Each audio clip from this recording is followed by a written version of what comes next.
wabarakatuh. My name is Nur Hayati. My metric number is 081703. So now I will explain about the PACEMAN from my case study, which is spondylolisthesis. What we will cover in the PACEMAN explanations is positioning, alignment, collimations, exposure, marker, aesthetic, and also name. As you can see, based on the picture, this is a radiograph of lateral projections of lumbar vertebra. It is because a lumbar spine is demonstrated laterally. For the first one is positioning. The positioning for this projection is correct, evident by the intervertebral disc space is open, but this space narrow at L4, L5. There are also steps of anterior vertebral body line at L4, L5. Intervertebral foramina and spinous process is in profile, and right and left pedicles are superimposed. It indicates the patient in the true lateral. There is also no rotations evident by left and right posterior surface of vertebral body are superimposed.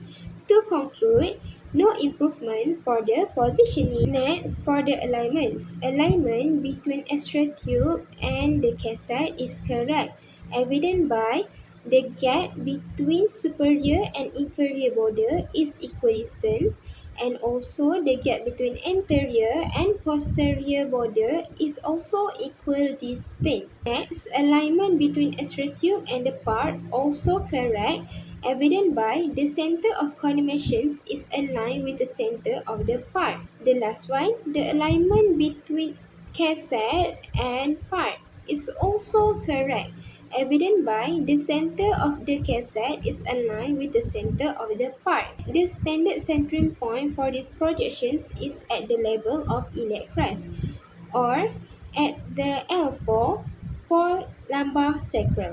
For the collimation, at superior border, structure should include the L1 vertebra, which is located just below T12 vertebra.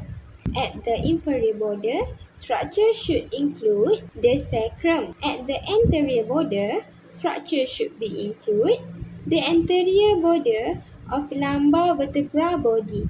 And the last one, at the posterior border, structure should be include all elements of posterior column, particularly the spinous process. There is no presence of radiation protection apparatus seen on the radiograph. Next, for the exposure, the KVP used is adequate for penetrations and radiographic contrast. It is because the bony cortical outline of the thin structure, which is transverse process, and bony cortical outline of thick structure, which is vertebral body of L1 to L5, can be visualized clearly. Next, for the MAS is also adequate for density and detail.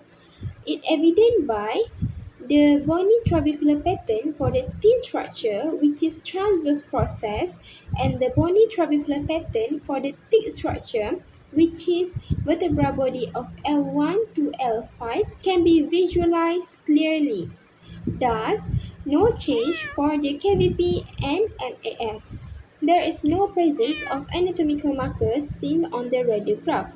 The marker should be placed posterior to the patient and out from the regions of interest. The second last, for the aesthetic, the film size used is 35 times 43 cm, which is suitable to demonstrate all the structure of interest. And the last one, for the names.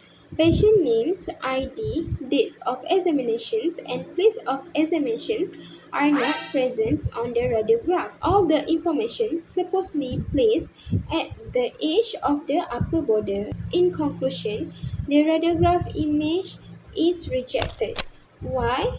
It is because even though all the positionings, exposure, and alignments are correct, but there is no information of anatomical marker and patient names. That's why we reject the radiography image. That's all for me. Thank you.